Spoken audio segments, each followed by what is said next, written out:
મહેમૂદપુરા બાદ નવાપુરાના ખાટકીવાડમાં પણ દબાણ તોડવા પહોંચી કોર્પોરેશનની ટીમ। ચુસ્ત પોલીસ બંદોબસ્તની સાથે દબાણ તોડવાની શરૂઆત કરવામાં આવી। પાલિકાની ટીડીઓ વિભાગની ટીમને સાથે રાખીને રોડ માર્જિનના દબાણો તોડવામાં આવી રહ્યા છે। વોર્ડ 13ના ઓફિસર ભીમસિંહ વસાવાનું નિવેદન સામે આવ્યું છે। તેઓએ કહ્યું કે અમારી ટીમ સાથે બબાલ કરનાર શખ્સો સામે નિયમ અનુસારની અમે કાર્યવાહી કરીશું।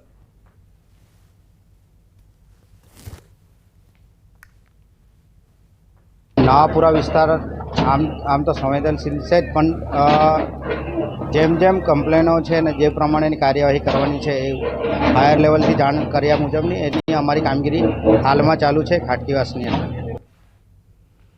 તો આ તરફ ભાવનગર મહાનગરપાલિકાની દબાણ હટાવવા ગયેલી ટીમોનો સપાટો સામે આવ્યો। શહેરના નવાપરા વિસ્તારમાં દબાણ શાખાની ટીમે કાર્યવાહી કરી। ટીમ દ્વારા ગેરેજની દુકાનોની બહાર પડેલા વાહનો કબજે કરવામાં આવ્યા। બાઇક રિપેરિંગ કરતા ગેરેજના દુકાનદારો રસ્તા ઉપર ગાડીઓ રાખી દબાણ કરતા હોય છે, જેને લઈને કાર્યવાહી કરવામાં આવી। 19 જેટલા ટુ વ્હીલરને દબાણ શાખાની ટીમે કબજે કરી લીધા છે। દબાણકર્તાઓ અને મહાનગરપાલિકાની ટીમ સાથે ઘર્ષણ થયું હોવાના પણ કેટલાક દ્રશ્યો સામે આવ્યા હતા।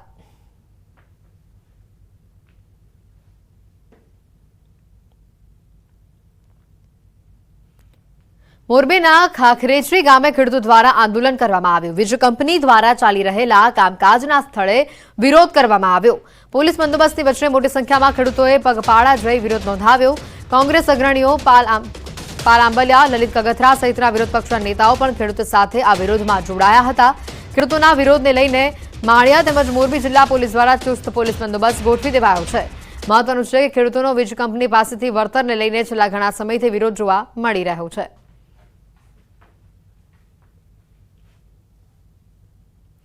કોંગ્રેસ અગ્રણી પાલ આંબલિયા પણ ખાસ કરીને ખેડૂતો સાથે આ વિરોધમાં જોડાયા હતા। ખાખરેચરી ગામે ખેડૂતો દ્વારા જ આંદોલન કરવામાં આવ્યું। કોંગ્રેસ અગ્રણી પાલ આંબલિયા, લલિત કગથરા પણ આ વિરોધમાં જોડાયા।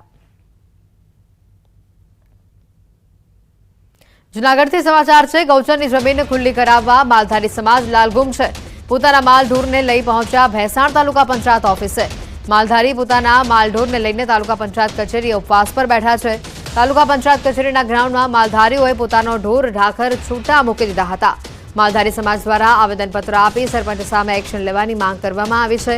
તો ટીડીઓએ બાંહેધરી આપી છે કે આગામી 15 દિવસમાં ગૌચરની જમીન ખુલ્લી કરાવવામાં નહીં આવે તો સરપંચ સામે વિરોધ કરવાની તેઓએ ચીમકી ઉચ્ચારી છે।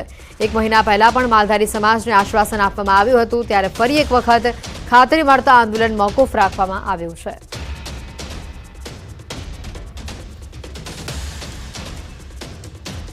રાજ્યમાં સરકારે મગફળીના ટેકાના ભાવે ખરીદી ચાલુ કરી છે। ત્યારે ન્યૂઝ 18 ગુજરાતી દ્વારા જ્યારે ખરીદીને લઈને ટ્રેકિંગ કરવામાં આવી રહ્યું છે, ત્યાંથી સીએમ ભૂપેન્દ્ર પટેલે ખરીદીનો પ્રારંભ કરાવ્યો। એટલે કે હિંમતનગરના સેન્ટર પર ન્યૂઝ 18 ગુજરાતી રિયાલિટી ચેક કર્યું, જેમાં જાણવા મળ્યું કે અહીંયા દરરોજ 60 થી 70 ખેડૂતોને મેસેજ કરવામાં આવે છે।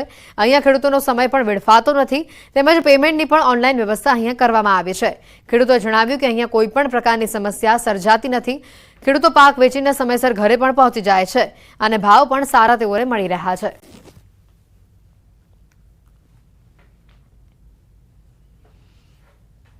જે પણ ખેડૂતો આવે છે તેમને અગાઉથી અમે 50થી વધુ મેસેજ દ્વારા જાણ કરીએ છીએ અને તેમને ફોન દ્વારા પણ જાણ કરીએ છીએ, જેથી ખેડૂતો અહીંયા ઉપસ્થિત થાય છે અને તેમનો ખૂબ જ ગુણવત્તાવાળો અને સારો માલ અહીંયા લેવામાં આવે છે, તેની ચકાસણી કરવામાં આવે છે। આ રીતે ખૂબ સારી રીતે કામ થઈ રહ્યું છે। સીસીઆઈમાં મગફળી જલ્દીથી ખાલી થઈ જાય છે અને ઓનલાઈન પેમેન્ટ થાય છે।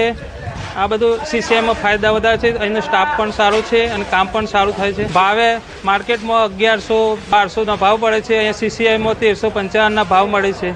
ન્યૂઝ 18 ગુજરાતી દ્વારા જે ટેકાના ભાવે ખરીદી થાય તેનું રિયાલિટી ચેક કરવામાં આવ્યું। અત્યારે હાલ તમે દ્રશ્યમાં જોઈ શકો છો કે જે પ્રમાણે હિંમતનગરમાં આ જે કોટન માર્કેટ યાર્ડ છે કે જ્યાં ટેકાના ભાવે મગફળીની ખરીદી કરવામાં આવી રહી છે। ખાસ કરીને દરરોજ 50 થી 70 જેટલા ખેડૂતોને મેસેજ મોકલવામાં આવતો હોય છે અને જે મેસેજ દ્વારા ખેડૂતો પોતાનો પાક લઈને અહીં આવતા હોય છે, પરંતુ અત્યારે હાલ તમે દર્શકોમાં જોઈ શકો તે પ્રમાણે કોઈપણ જગ્યાએ કોઈ ત્રુટિ જોવા મળતી નથી। ખાસ કરીને જે ગ્રેડિંગ સિસ્ટમ દ્વારા કમ્પ્લીટ જે ગ્રેડિંગ કરવામાં આવતું હોય છે, આ ઉપરાંત જે માપ છે તે માપ પણ કાઢવામાં આવતું હોય છે। આ ઉપરાંત જે ખેડૂતો જે પોતાનો પાક લઈને આવી રહ્યા છે. તો પાક સારી રીતે અને જે યોગ્ય ગુણવત્તાવાળો હોય એ રીતે ચકાસણી કરીને ત્યારબાદ જ તેની ખરીદી કરવામાં આવતી હોય છે.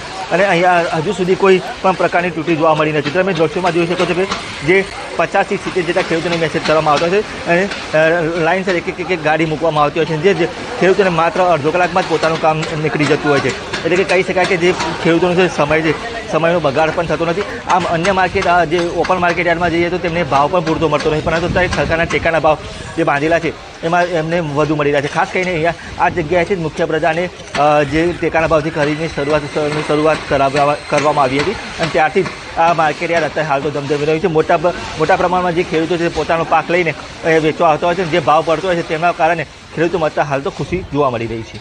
ઈશાન વર્મા, ન્યૂઝ 18 ગુજરાતી, સાબરકાંઠા. ભાવનગરના ઘોઘા સર્કલ વિસ્તારમાં આવેલા ઈ બાઇકના શોરૂમના બેઝમેન્ટમાં મોડી રાત્રે લાગેલી આગ વિકરાળ બની. ફાયર બ્રિગેડની ટીમ તાત્કાલિક ઘટના સ્થળે પહોંચી સતત 2 કલાક બાદ આગ પર કાબુ મેળવવામાં આવ્યો. આ ઘટનામાં ફાયર વિભાગે એક પરપ્રાંતીય યુવાનનું રેસ્ક્યુ કરી તેનો જીવ બચાવ્યો છે. બાઇકના શોરૂમમાં લાગેલી આગમાં ફાયર વિભાગે 50,000ની રોકડ રકમ તથા 45 જેટલા વાહનોને બચાવી લીધા છે. આગ વધુ ફેલાય તે પહેલા જ ફાયરે અન્ય 45 વાહનોને બહાર કાઢી બચાવી લીધા. જોકે સદનસીબે આગમાં કોઈ જાનહાનિના સમાચાર નથી. આગ લાગવાનું કારણ કે નુકસાની જાણવા હજી સુધી મળી નથી. હતા એને પાર્કિંગ કરેલું હતું અને ત્યાં ધંધો ચાલુ હતો, વેપાર ચાલુ હતો. શેના કારણે આગ લાગવામાં આવી છે? શોર્ટ સર્કિટના કારણે આગ લાગેલી એવું લાગે છે. અમદાવાદની મણિનગરની રૂપ સ્કૂલને નોટિસ ફટકારવામાં આવી છે. ગ્રાન્ટેડ શાળા હોવા છતાં સ્કૂલ સંચાલકોએ નિયમ કરતાં ઊંચી ફી વસૂલ્યાનો આરોપ લગાવાયો છે અને જે બાદ અમદાવાદ શહેર ડીઈઓએ સ્કૂલને નોટિસ ફટકારી છે. ગ્રાન્ટેડ શાળા હોવા છતાં 200 વિદ્યાર્થીઓ પાસેથી ફી વસૂલી હોવાનો આરોપ લાગ્યો છે. ફી વિકલ્પવાળી શાળા હોવાથી પ્રતિમાસ 720 ફી લેવાની હોય છે. સ્કૂલે અન્ય પ્રવૃત્તિ સાથેની 25,000 ફી વસૂલી હોવાની ફરિયાદ પણ મળી છે, જેને લઈને સ્કૂલ પાસે ખુલાસો માંગવામાં આવ્યો છે. શાળાએ પોતાનો ખુલાસો રજૂ કરતા કહ્યું કે તપાસ ટીમને સહકાર આપ્યો છે અને અમે કંઈ ખોટું કર્યું નથી. તો આ તરફ અમદાવાદ શહેર ડીઈઓ સમગ્ર મામલે તપાસ કરી રહ્યા છે અને તપાસ રિપોર્ટ બાદ સમગ્ર મામલે કેવા પગલાં લેવાના થાય છે તે જોવાનું રહેશે.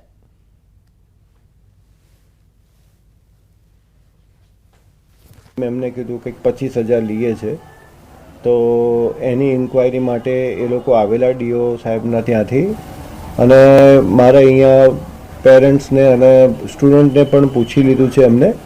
તો એમને જે કંઈ અહીંયા તપાસ કરવાની હતી એ બાબતમાં અમે ફૂલ એમાં સપોર્ટને સાકાર આપ્યો છે અને એવી વાત કોઈ છે નહીં. એટલે હું નિશ્ચિંત છું કે અમારે અહીંયા એવું અમે કશું એવું ખોટું કરતા નથી.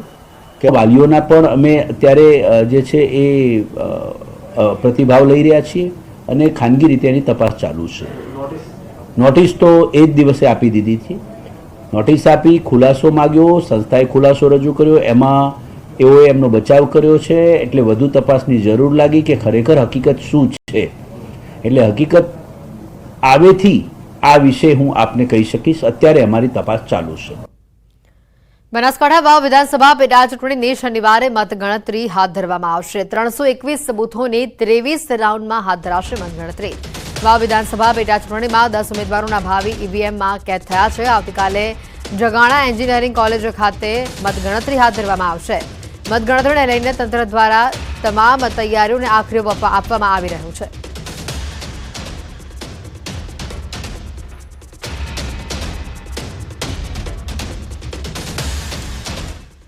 રાજકોટમાં નાગરિક સહકારી બેંકના ચૂંટાયેલા 21 ડિરેક્ટરોની બેઠક મળી. આ બેઠકમાં સર્વાનુમતે ચેરમેન તરીકે દિનેશ પાઠક તેમજ વાઇસ ચેરમેન તરીકે જીવણ પટેલના નામ પર પસંદગીનો કળશ જોડવામાં આવ્યો. ત્યારે આજરોજ ચેરમેન અને વાઇસ ચેરમેન તરીકે બંને ડિરેક્ટરો દ્વારા પોતાના ફોર્મ સબમિટ કરવામાં આવ્યા છે. જોકે આવતીકાલે સત્તાવાર રીતે ચેરમેન તરીકે દિનેશ પાઠકનું નામ જાહેર કરવામાં આવશે, જ્યારે કે ચેરમેન તરીકે ડેપ્યુટી ચેરમેન તરીકે જીવણ પટેલનું નામ જાહેર કરવામાં આવશે. મહત્વનું છે કે થોડા દિવસ પહેલા જ યોજાયેલી ચૂંટણીમાં સહકાર પેનલના તમામ ઉમેદવારો ચૂંટાયા હતા.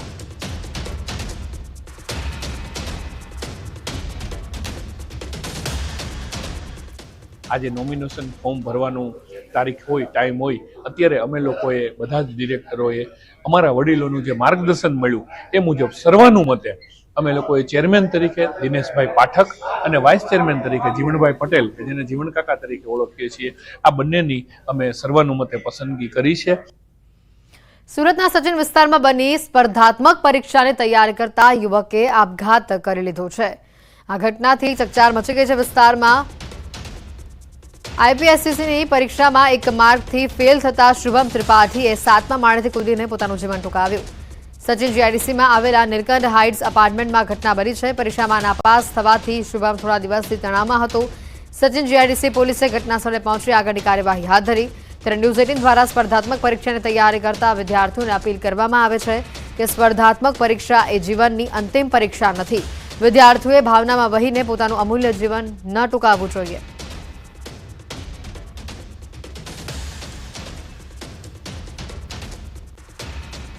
મોરબીના પીપળી ગામમાં પ્રેમી પંખીડાએ આપઘાત કર્યો છે। અંકિત ઠાકોર અને મિત્તલ ઠાકોર નામના પ્રેમી પંખીડાઓએ કૂવામાં ઝપલાવી આપઘાત કર્યો છે।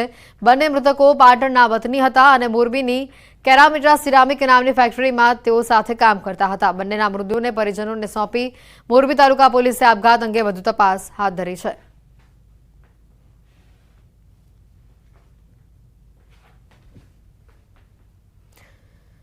ગીર સોમનાથના ગુજરાત સરકારની 11મી ચિંતન શિબિરના બીજા દિવસમાં સત્રનો પ્રારંભ કરવામાં આવ્યો। મુખ્યમંત્રીએ દીપ પ્રાગટ્ય કરીને કાર્યક્રમની શરૂઆત કરી। કાર્યક્રમમાં ગૃહમંત્રી હર્ષ સંઘવી સહિત તમામ મંત્રીઓએ હાજરી આપી। આ દરમિયાન મુખ્યમંત્રીએ પ્રજાના કામોને લઈને અધિકારીઓને ટકોર કરી। મુખ્યમંત્રીએ કહ્યું કે તમારા કામકાજની પદ્ધતિમાં બદલાવ કરો। તમારી પાસે કામ લઈને આવતા લોકો સાથે યોગ્ય વર્તન કરવા અધિકારીઓને તેઓએ જણાવ્યું છે। પ્રજાજનોને લોકોને કોઈ તકલીફ ન પડે, દુવિધા ન પડે અને સાથે જ અધિકારીઓને પોતાના વિભાગના કાર્યોમાં પોતિકાપણાનો ભાવ દાખવી સંપૂર્ણ નિષ્ઠા સાથે પ્રજાહિત માટે કામ કરવા તેઓએ જણાવ્યું છે।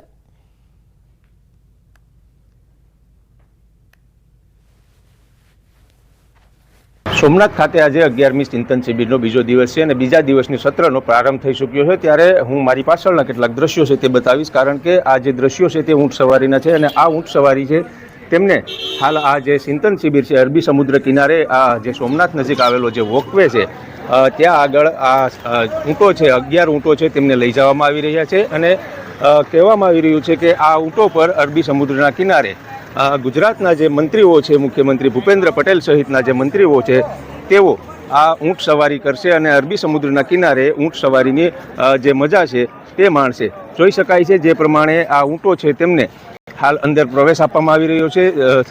હું આપને બતાવવાનો પ્રયત્ન કરીશ કે જ્યાં અહીંથી આ જે અરબી સમુદ્ર છે અને વોકવેનો જે મુખ્ય રોડ કહેવાય છે તે રસ્તા ઉપરથી ઊંટોને હાલ પ્રવેશ આપવામાં આવી રહ્યો છે અને અરબી સમુદ્રના કિનારે આ જે ઊંટો છે તેમના ઉપર જે ગુજરાત સરકારના જે કેટલાક મંત્રીઓ છે તેઓ ઊંટ સવારી છે તેમનો લાભ ઉઠાવશે અને સમુદ્ર કિનારે જે પોતે એક સુંદર આબોહવા છે તેમની મજા પણ માણશે। દિનેશ સોલંકી, ન્યૂઝ 18 ગુજરાતી, ગીર સોમનાથ। ગીર સોમનાથની ચિંતન શિબિરનો બીજો દિવસ છે। મંત્રીઓ ઊંટ અને ઘોડેસવારીની મજા માણશે। સમાચારોમાં આગળ વધીએ તો અન્ય સમાચાર ખેડાથી પણ આવી રહ્યા છે। કપડવંજમાં કડિયા સાંસી ગેંગની 3 મહિલા ચોર ઝડપાઈ હોવાની માહિતી છે। બેંકની બહાર ચોરીની ઘટનાને અંજામ આપવા સમયે આ મહિલાઓ દબોચાઈ ગઈ। મધ્યપ્રદેશની કડિયા સાંસી ગેંગની 3 મહિલા ચોર કપડવંજમાં ચોરી કરવા માટે પહોંચી હતી। પોલીસે શંકાના આધારે ઝડપી પૂછપરછ કરતા ચોંકાવનારી વિગતો પણ સામે આવી છે। દેશના 6 રાજ્યોમાં ચોરીની ઘટનાઓને અંજામ આપતી હતી આ મહિલા। અત્યાર સુધી આ મહિલાઓ સામે 25થી વધુ ગુનાઓને અંજામ આપ્યા હોવાની વિગત છે। આ ગેંગ કોઈ બેંકમાંથી રૂપિયા લઈ બહાર નીકળતા વ્યક્તિ પર વોચ રાખી રસ્તામાં મોકો મળતા જ આ લૂંટની ઘટનાને અંજામ આપતી હતી। આ જે ગેંગ છે એમાં 3 બહેનો પકડવામાં આવેલી છે। ત્રણેયની વિગતે પૂછપરછ કરતા અને અન્ય જે ટેકનોલોજીકલ જે પોર્ટલ છે અને બીજા રાજ્યો સાથે પણ સંપર્કમાં રહી અને તપાસ કરતા ટોટલ 25 જેટલા ગુનાની અંદર આ 3 બહેનો વોન્ટેડ છે। ત્યાં ઘણા બધા આરોપીઓની આ પ્રકારની એમો છે। એમાંથી અત્યારે જે પકડ્યા છે એ લોકો દિલ્હી, પંજાબ, ઉત્તર પ્રદેશ, મહારાષ્ટ્ર, રાજસ્થાન, તેલંગાણા આ પ્રકારના અલગ અલગ રાજ્યોમાં આ પ્રકારના ગુનાહિત કૃત્યોને અંજામ આપેલા છે। સમગ્ર ભારતભરમાં બેંકની રેકી તેમજ લગ્નોની અંદર નાના બાળકો દ્વારા ચોરી કરવામાં જે ગેંગનું નામ આવતું એટલે કડિયા સાંસી ગેંગની 3 મહિલાઓ કપડવંજની એક બેંકની અંદર રેકી કરી હતી અને એક જીઆઈડી જવાનની જાણ સાથે પોલીસને કહે છે અને પોલીસ દ્વારા આ 3 મહિલાઓની પૂછપરછ કરવામાં આવી છે। આ વિડીયોમાં દેખાતી 3 મહિલાઓ ચહેરા પરથી તો સામાન્ય લાગે છે, પરંતુ આ મહિલાઓ બેંકની રેકી કરી અને તેમાંથી ચોરીને અંજામ આપતી હોય છે। ખેડા પોલીસના કપડવંજ પોલીસ દ્વારા આ 3 મહિલાની અટકાયત કરી જ્યારે પૂછપરછ કરવામાં આવી ત્યારે આ મહિલાઓ બેંકની રેકી કરીને ચોરી કરવાનો અંજામ આપતી હતી. તેમની વધુ પૂછપરછ કરતા તેમની વિરુદ્ધ 25 થી વધુ ગુના નોંધાયાનું સામે આવ્યું છે અને આ મહિલાઓને ધરપકડ અત્યારે ખેડા કપડવંજ પોલીસે કરી હતી. ત્યારબાદ તેઓની વધુ પૂછપરછ કરતા તેઓએ મહારાષ્ટ્રમાં છેલ્લે ગુનાનો અંજામ આપ્યો હોવાનું જાણવા મળ્યું હતું. અત્યારે ખેડા પોલીસ દ્વારા મહિલાઓની અટકાયત કરી મહારાષ્ટ્ર પોલીસને સોંપવા માટે કામગીરી હાથ ધરવામાં આવી રહી છે. ઉમંગ પટેલ, ન્યૂઝ 18 ગુજરાતી, ખેડા. સુરતની નવી સિવિલની કિડની બિલ્ડિંગમાં ચોરીની ઘટના સામે આવી. અલગ અલગ વિભાગમાંથી છેલ્લા 15 દિવસ દરમિયાન પાણીના કુલ 50 જેટલા નળની ચોરી થઈ. નવા નળો ન નખાય ત્યાં સુધી પાણીનો વેડફાટ અહીંયા ચાલતો રહેશે. સિવિલ દ્વારા હાલ તો નવા નળો નાખવાની જે શરૂઆત છે તે કરી દેવામાં આવી છે. સિવિલના વિવિધ સેન્ટરોમાં, ઓપીડીમાં, વોર્ડમાં સહિતના અનેક વિભાગોમાં ચોરીની આ ઘટના સામે આવે છે. નળની ચોરી કરનારા શખ્સો હજી સુધી પકડાયા નથી.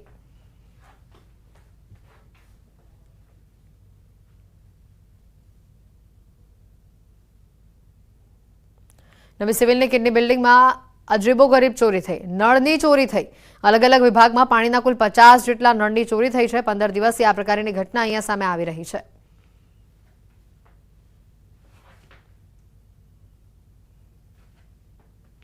સમાચારોમાં હાલ રોકાઈશું એક બ્રેક માટે.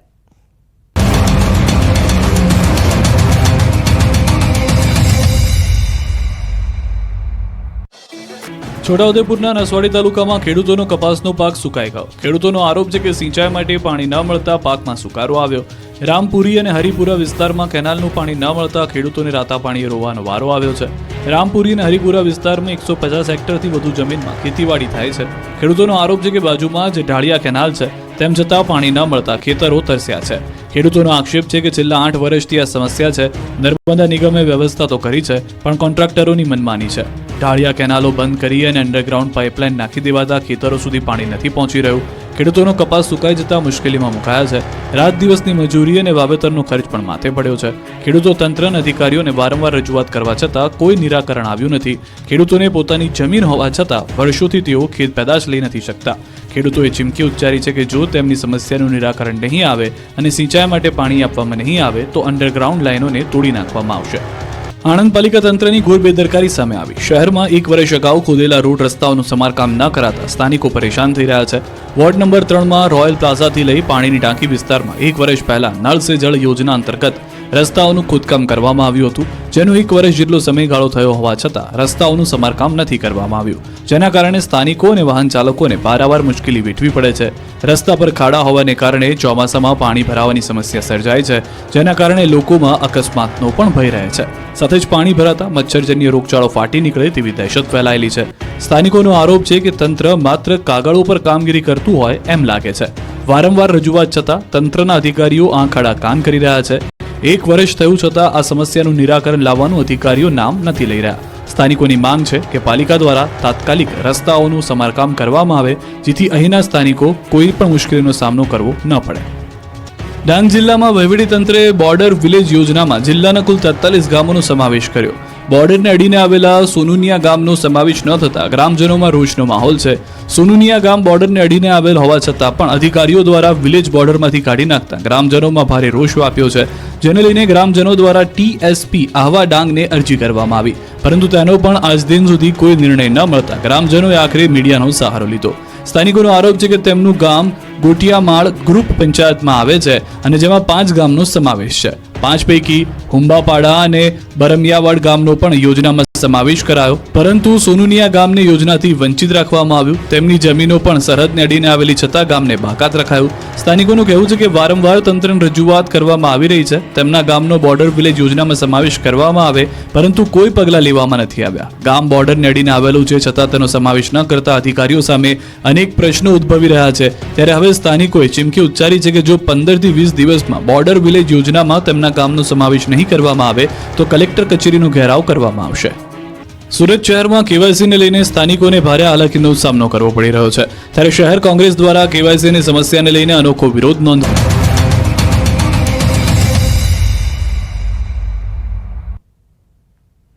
બ્રેક બાદ આપનું સ્વાગત છે.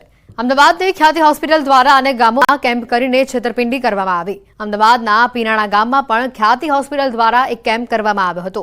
કેમ્પ યોજી 10 લોકોને તેઓ લઈ ગયા હતા હોસ્પિટલ લઈ ગઈ તમામ લોકોને એન્જિયોપ્લાસ્ટી કરવામાં આવી હોવાની વિગત છે. એન્જિયોપ્લાસ્ટી બાદ ગામમાં 2 લોકોના મોત થયા હોવાની પણ હવે વિગતો સામે આવી રહી છે.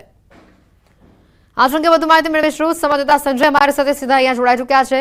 સંજય, હવે આ સમગ્ર બાબતમાં એક નવો ખુલાસો પીણાના ગામમાં પણ જે લોકોને એન્જિયોપ્લાસ્ટી માટે લઈ જવામાં આવ્યા હતા, જેમાંથી 2 લોકોના મોત થયા છે.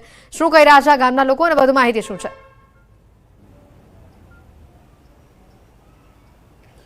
હેતવી, જે અમદાવાદની ખ્યાતિ હોસ્પિટલમાં ઓપરેશન કાંડ સર્જાયો ને ત્યારબાદ હવે એક પછી એક કૌભાંડો જે છે તે સામે આવી રહ્યા છે.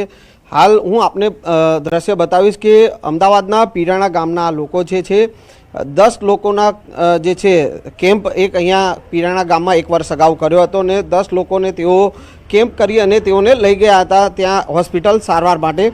બચુભાઈ આપણી સાથે છે, તેઓ પાસેથી જાણીશું. બચુભાઈ, તમારું પણ સ્ટેન્ટ મૂકી ઓપરેશન કરવામાં આવ્યું હતું, શું તકલીફ હતી અને એ લોકો અહીંયા આવ્યા હતા કેમ્પ કરવા? શું કે મને કમર દુખાવો હતો અને એ લોકો લઈ ગયા, ત્યાં લઈને અમને એન્જિયોગ્રાફી કર્યા. એન્જિયોગ્રાફી કરી અને 3 દિવસ અમે ત્યાં રાખી મૂક્યા.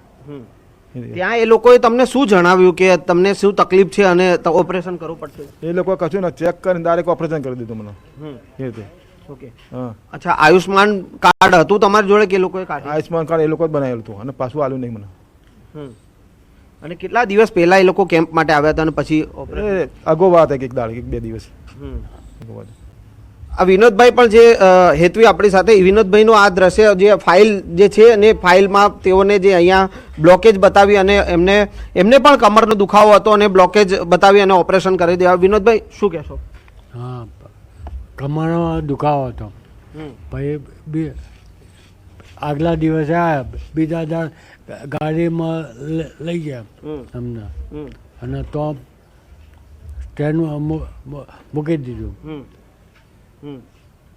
અને શું તકલીફ હતી તમને, એવું કંઈ કીધું હતું એમણે? કમરમાં દુખાવો હતો. એમણે બ્લોકેજની કઈ તકલીફ કીધી હતી? ના, સીધું ઓપરેશન કરી દીધું. બેન પણ જે છે એમને પણ આ જ રીતે ઓપરેશન કરવામાં આવ્યું. તો શું નામ છે બેન તમારું? અલકાબેન. અલકાબેન, શું તકલીફ હતી તમને અને એ લોકો કેમ્પમાં તમને લઈ ગયા પછી હોસ્પિટલ લઈ જઈને ઓપરેશન કર્યું? મને છાતીમાં દુખાવો હતો અને લઈ ગયા અને પછી છે ને મશીન પેલું લઈ ગયા ને તપાસ કરીને કે મૂકી દીધું અને એકદમ પછી ત્રીજે દાડે રિઝલ્ટ આપી દીધી. એવી રીતે જે ખ્યાતિ હોસ્પિટલમાં જે ઓપરેશન કરવામાં આવ્યા, હેતવી, એક જયંતિભાઈનું અહીંયા ઓપરેશન બાદ મોત થયું હતું, જયંતિભાઈ ઠાકોરનું, અને તેમના ભત્રીજા જે છે મણિભાઈ, તેઓ આપણી સાથે છે. જયંતિભાઈને શું તકલીફ હતી અને એ લોકો લઈ ગયા હતા અને પછી ઓપરેશન? હવે એ તો મને ખ્યાલ નહીં, પણ જયંતિભાઈ સવારે આ લોકોની સાથે દવાખાને ગયા અને પછી બપોરે ફોન આવ્યો કે એ ઓફ થઈ ગયા, કે અટક આવી. અચ્છા, અહીંયા કેમ્પમાં ક્યારે આવ્યા હતા એ લોકો અને શું તકલીફ હતી એવું કંઈ કીધું તો ખરું? એવું કંઈ આપણને આ લોકોને પૂછ્યું હોય એમને ખ્યાલ હશે. તો તમામ લોકોને જે છે હેતવી, આ જે કમરની તકલીફ હતી અને નાની મોટી બીજી તકલીફ હતી, પરંતુ તમામ લોકોને અહીંયાથી હોસ્પિટલ લઈ ગયા હતા. 2 લોકોના મોત થયા હતા જ્યારે આ 10 લોકોને જે છે કેમ્પમાં લઈ ગયા હતા ત્યારે એક હોસ્પિટલમાં વ્યક્તિ જે છે દર્દી એક્સપાયર થઈ ગયો હતો, જ્યારે એક ગામમાં જે છે તે એક્સપાયર થઈ ગયા હતા. એટલે જે 10 લોકોના ઓપરેશન કરવામાં આવ્યા અને તેમાં 2 લોકોના મોત થયાનો આક્ષેપ અત્યારે અહીંયા ગામ લોકો કરી રહ્યા છે, દર્દીઓ કરી રહ્યા છે. અને આ જ પ્રકારે અલગ અલગ જે ગામોમાં જઈ અને આ ખ્યાતિ હોસ્પિટલે ઓપરેશન કર્યા હતા અને હવે એક પછી એક જે છે તે આ કૌભાંડ જે છે તે સામે આવી રહ્યા છે. જી બિલકુલ સંજય, આભાર માહિતી બદલ. અમદાવાદના પીરાણા ગામથી આ દ્રશ્યો સામે આવ્યા અને જેમાં અનેક ચોંકાવનારા ખુલાસા પણ થયા છે. કશું જ કીધા વગર હોસ્પિટલ લઈ ગયા અને તેને એન્જિયોપ્લાસ્ટી કરી નાખ્યા તમામ દર્દીઓની.